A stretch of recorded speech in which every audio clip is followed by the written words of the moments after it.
Hey, everybody, welcome to chapter 9, which is principles of organizing.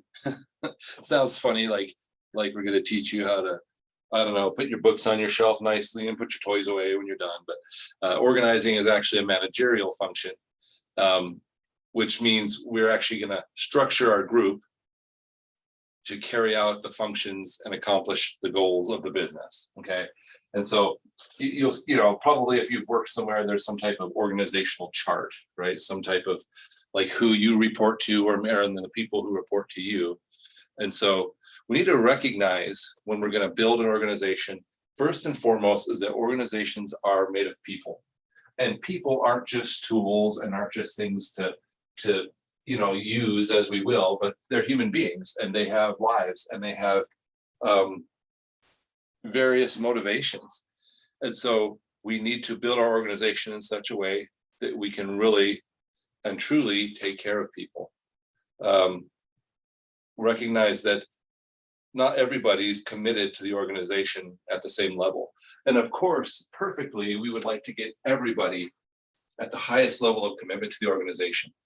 But probably we will have some people who it's just a job for. No matter what we do in the hiring process, no matter what we do in the training process, not everybody will be as bought in as other people.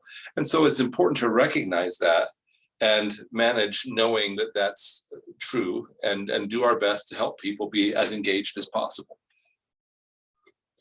All right. So some organizations are informal, meaning we don't have, it's not part of the structure of the company, but people organize themselves in the way that they sort of naturally do. Think of where you work or where you've worked or school, that there's always, in school, that kid in the class who people tend to follow the lead of. It could be the kid who understands the subject as much more than other people, could be the one who's funny and makes jokes or whatever. So there's an informal structure that just sort of develops. And sometimes it makes the supervisor's job easier, and sometimes it makes it harder. And so if you can work with those informal organizations, it can really make your life easier instead of trying to fight against them. But life's not always perfect, and some informal organizations will sort of resist the efforts the supervisor is making.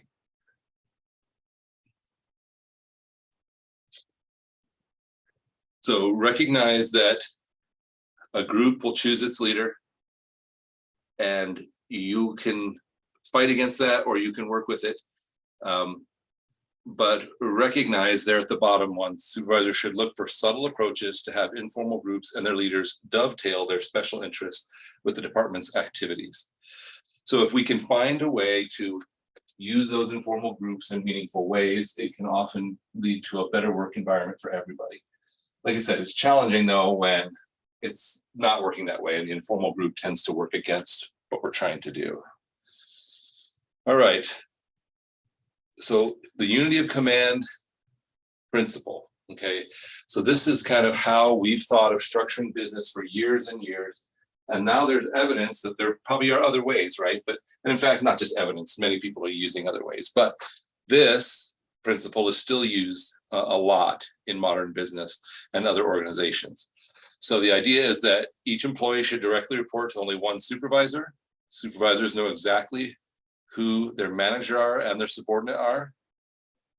And that, it's this traditional organizational chart way of thinking about things. There's a lot of value in it, right? If you know who your boss is and who you're the boss of, that can make life simpler. There's not this concern about who's telling whom to do what. And you probably work places where it gets muddy, where maybe somebody has a function that falls under two departments. And so who has the right to tell them what to do or tell them to change what they're doing? So unity of command is still valuable, even though sometimes we work in much more loose work groups in today's work environment. So the span of management principle is the idea that there's an upper limit to the number of subordinates a supervisor can effectively manage. So just recognizing that, direct supervision is probably limited. Most people couldn't have 100 people that they report to and really effectively supervise them. So, and I won't read them to you, but you see these factors that influence the span of management. It has a lot to do with the nature of the work they do and the nature of the individuals and the nature of the manager. Some workplaces, like mine, college professor, when you supervise other college professors, most of them are quite professional. They take care of their own stuff. They don't need super close supervision. And so we might be able to have a broader span of management.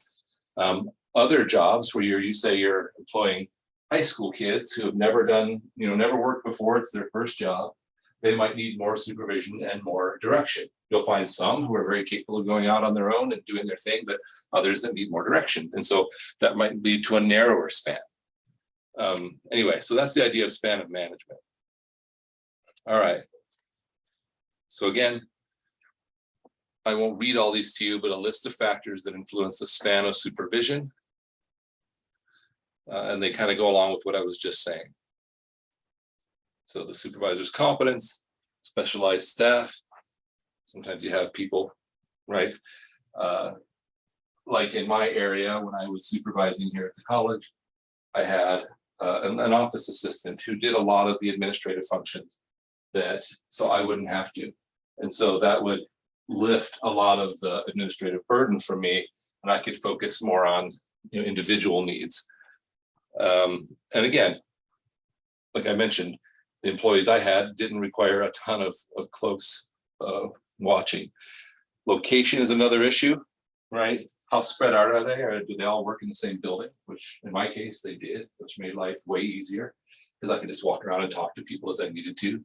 But sometimes you supervise people all over the country, and that creates its own set of challenges. All right, so what is the ideal department structure?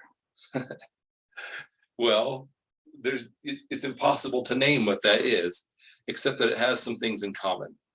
First of all, the ideal department structure means we would have every position that we truly need filled, and that all those people would have all of the resources that they need to do their job.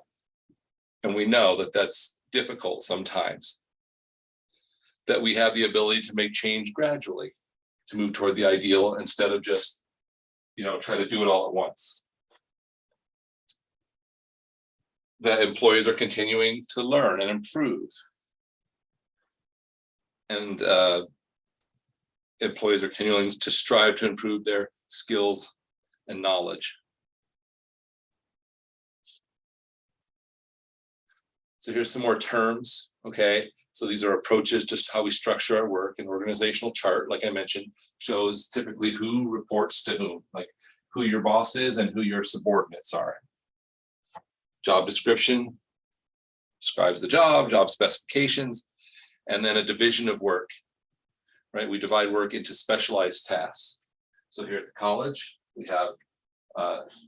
have sort of our senior leadership, and then that's broken into academic leadership and I forget what they call it, but it's sort of like, non-academic management. So the side who maintains the physical facilities and takes care of housing and all of those things and food.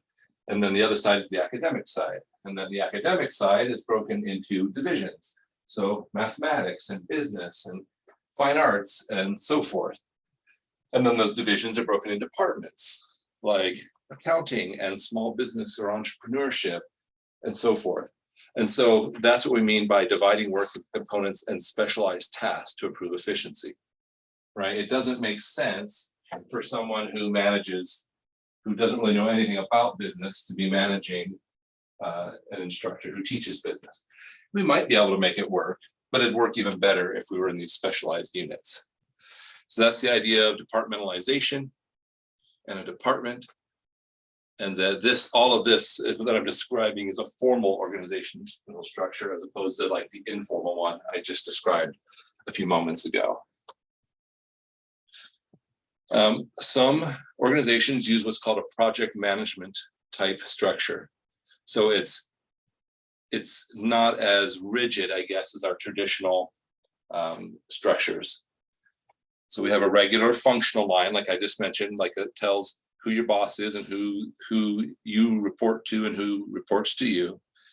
But it also has teams of people that have specialized skills or knowledge all working together.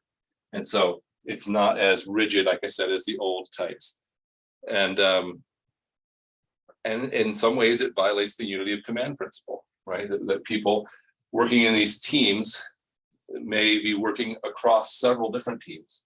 And we have some of that here at the college. In addition to our duties teaching in our division, we're also part of committees that cross different functions of the college so that they can have a good cross section of people from different areas working on the problems the college faces as a whole.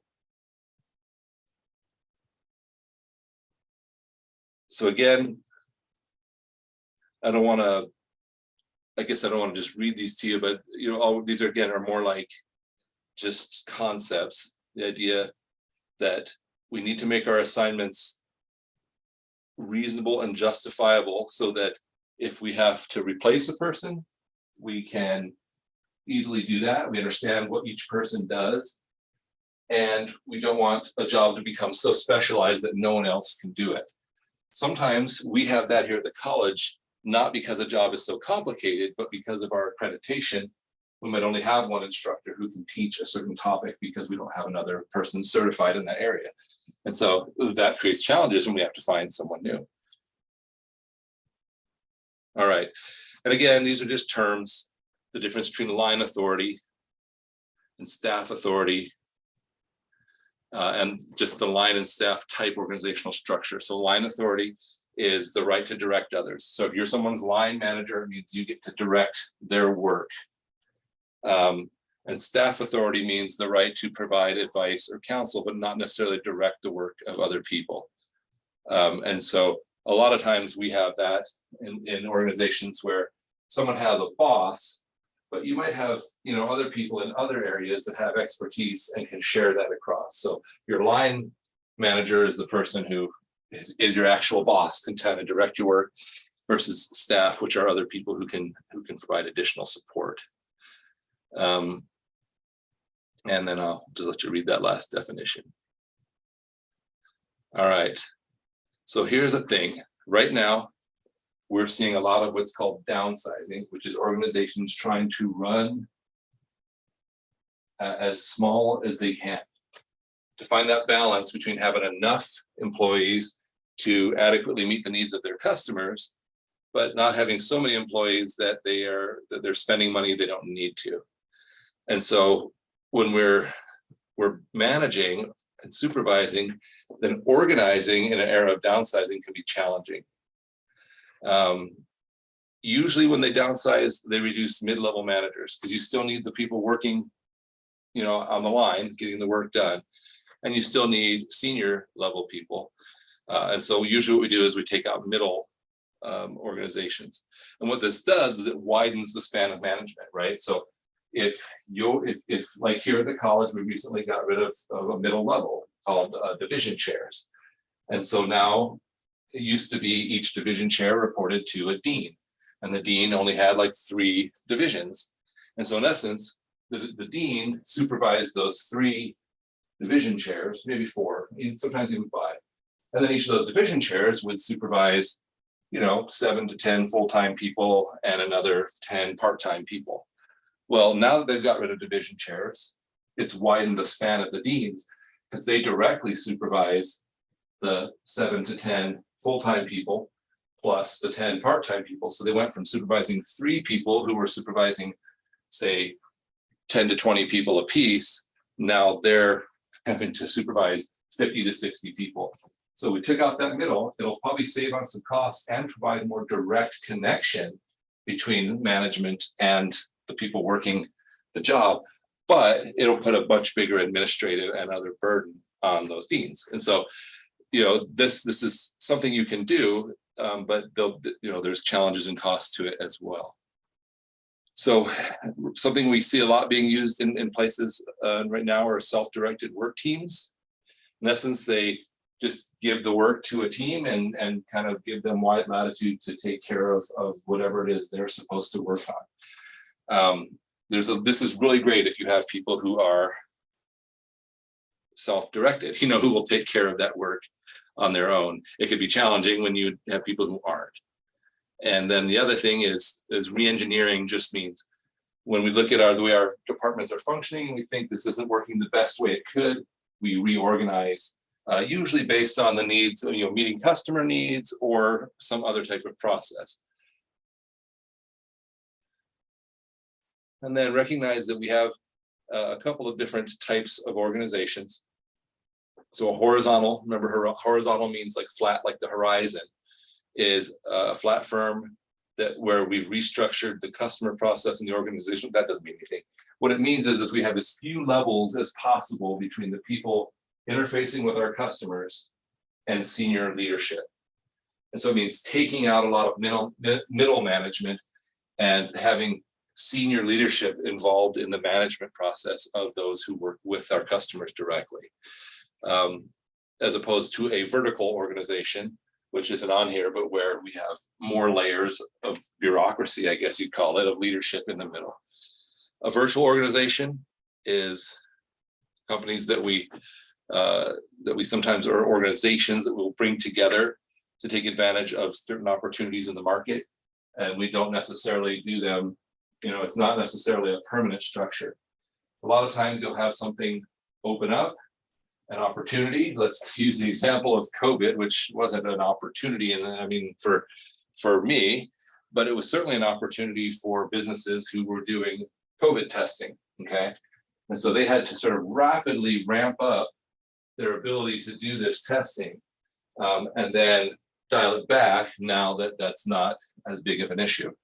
And so that's what they did, is they would take advantage of these marketplace opportunities.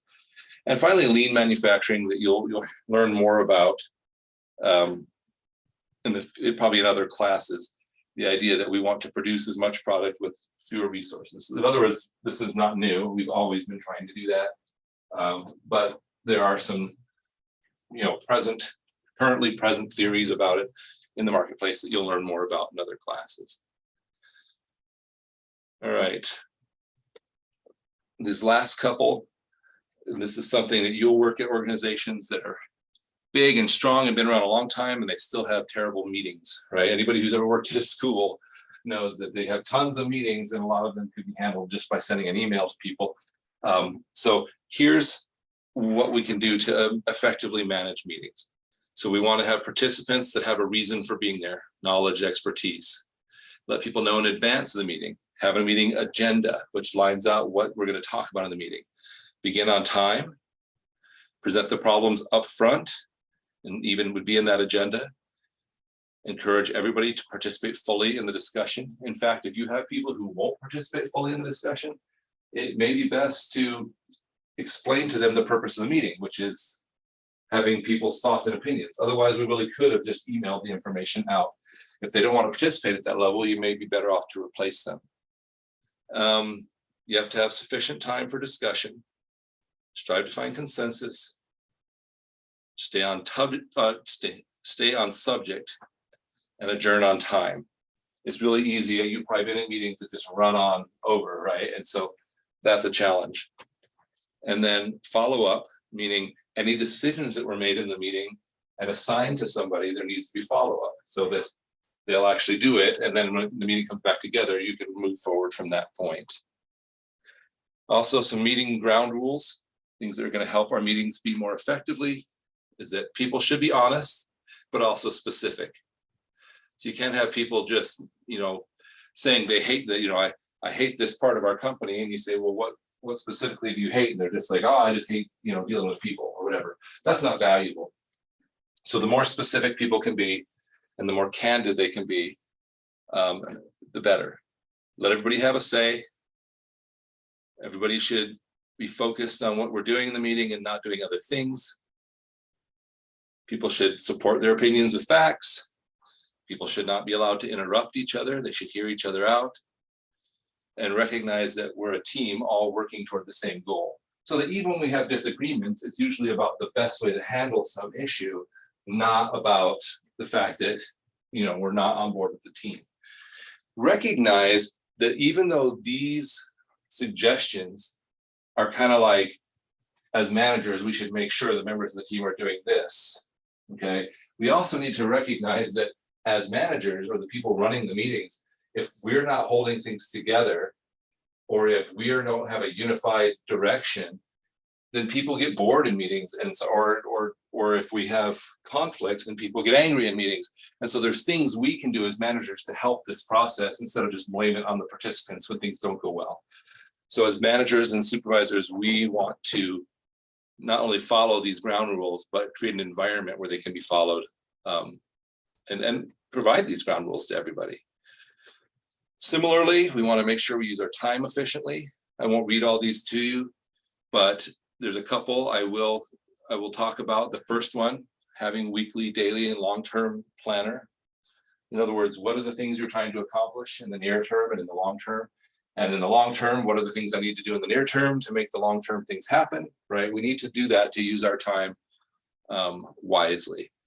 And we need to prioritize that time and avoid distractions. And if you're like me, knowing your prime time really matters. Like, I know my first start work in the morning, I usually am very effective at getting stuff done. And then for me, the last couple hours of the day. So those are my prime times. That's when I can get stuff done. In the middle of the day, I'm usually, that's when I'm teaching class. And then right after I teach class, my brain is just sort of like thinking about all the things from class. And so, I know that I need to teach my classes, have time to decompress, go to lunch. I actually go work out so that I can think a little bit. And then when I get back from that workout and get going, I really pick up and have the last few hours of the day are really valuable. So just know that for yourself, and read those other ones too, and see if there's one that will really be valuable to you. And here's some more. Again, I won't read them all to you, but what's most important is that you recognize as you read these suggestions where your weaknesses are and make a plan to overcome them. Anyway, I know there's a lot of content in this chapter, so I hope this was helpful. As always, it's not a substitution for reading the book.